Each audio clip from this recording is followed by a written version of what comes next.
Hey everyone, it's Carrie. Welcome back to my channel. Today I'm going to be making a card using this adorable stamp set from Lawn Fawn called Donut Worry Be Happy. Obviously this is one of the new ones from the latest release, and I thought I would use it on today's card and make a really fun, bright card today. So I'm starting off by inking up 3 of these images with the My Favorite Things hybrid black ink, and we're going to do a little bit Copic coloring for this today. And I'm going to start off with E33 and just kind of, I'm really doing really basic coloring today. I'm not going to do any shading or anything like that. So I'm just laying down my color and getting the color on my image, and just kind of going around, and I've just chosen one shade or one color for each of my images. Like I said, no shading or anything like that, just basic Copic coloring, which I kind of enjoy because it's no fuss and no stress that way. Although whenever you do color with any alcohol markers like this, alcohol-based markers, it really does make it easy for you to create your images with good shading and such. So but today just basic coloring. So I'm going to start off with, I got my base around my donut there colored in with the E33, and I'm just going to color in the rest with one color each. I've got a pink, which is going to be using the R20, and then I'm going to use a yellow and then a green. So really fast, simple coloring, and because I wanted to get a lighter color as I color these in, so that way whenever I stamp in the little sprinkles part of the donut, I really didn't want it to show up, really well. So, and initially it does, and you will really see it in the pictures. But once I was done filming this card, and I had applied like, it's not Glossy Accents, but it's something like it, and you'll see that here momentarily in the video. As it dried, I noticed later on that once, I don't know if it was just the stuff that I used to create the glossy effect, it kind of faded out the imaging of my sprinkles. So I don't know if it reacted to it because of the alcohol inks or what. So I'm not really sure, but you really don't see that in any of the video or any of the pictures. It's just later on as it dried. So luckily it showed up really well in the video. But now I'm done with all of my Copic coloring there. Like I said, really basic and quick and simple.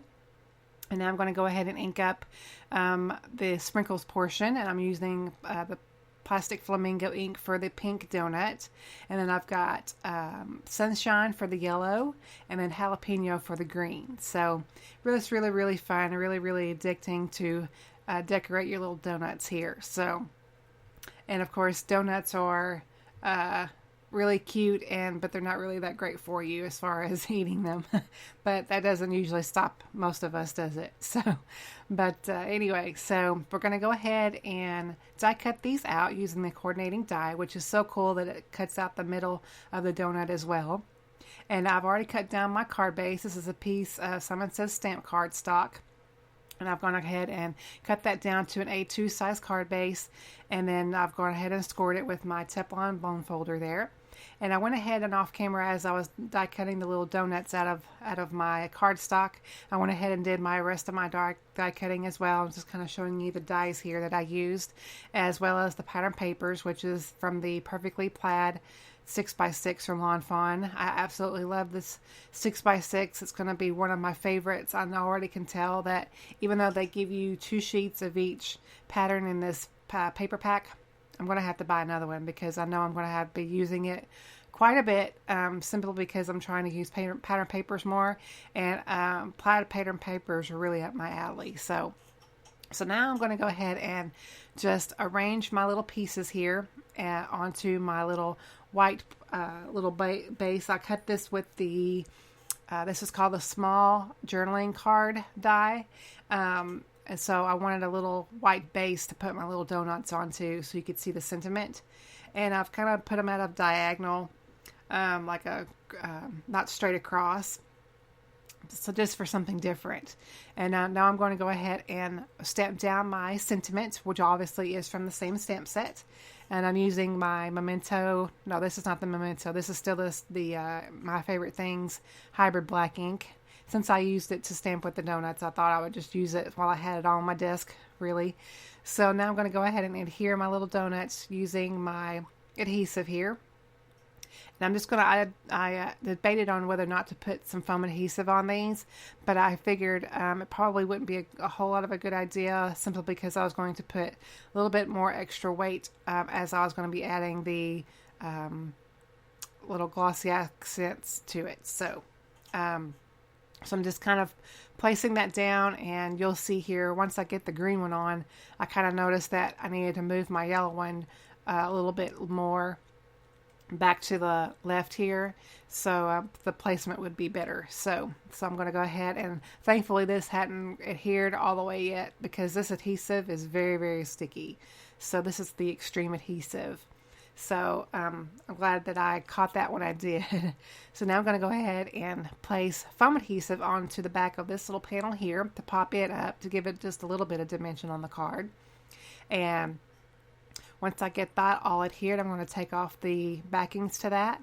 And then I'm going to add my, it's not Glossy Accents, you'll see, it's called a Pico Embellisher. It's a little bit more of a watery consistency than the Glossy Accents. And I probably would have used this, if I had to do this again, I probably would use that again instead, simply because of the reacting, like I was saying, of the, because you can't see the sprinkles like I was mentioning before. I don't know what, but so next time I make this card, I'm probably going to try to use the Glossy Accents instead. This is not a bad product at all. It's just something about this reacted with the stamping and such, or maybe the alcohol markers probably. So, but it does add some fun texture and glossiness to the donuts, and makes them appear a little bit more realistic, which is fun. And I kind of left this in here, but for some reason I was having a hard time getting bubbles coming out of the bottle here. Usually I don't have a problem with it, but for some reason on this yellow donut, it was giving me some issues. So, and you'll see here, I'll have another issue here with another bubble, and I don't know what it was, but and it wouldn't move or anything. So, but I fixed it. So, I went ahead and got that all down and everything. And it's kind of fun as you're putting this on. It's kind of soothing watching all of this go on, simply because this is such a lighter or thinner texture. It just really glides on there really, really fast, and it does not take any time at all to apply this stuff. So I really do like the fact too that the bottle has a very fine tip to it like this, and that it won't get clogged. So I really do like that aspect of it too, because it's already packaged like that for you, and you won't have to, figure that part out as far as getting a new bottle. But there you go. That is the end of our card for today. You see all the sparkliness and glossiness of these cute little donuts. I thank you so much for watching my tutorial today. If you liked it, please give it a thumbs up, and I will catch you on my next video. Bye-bye.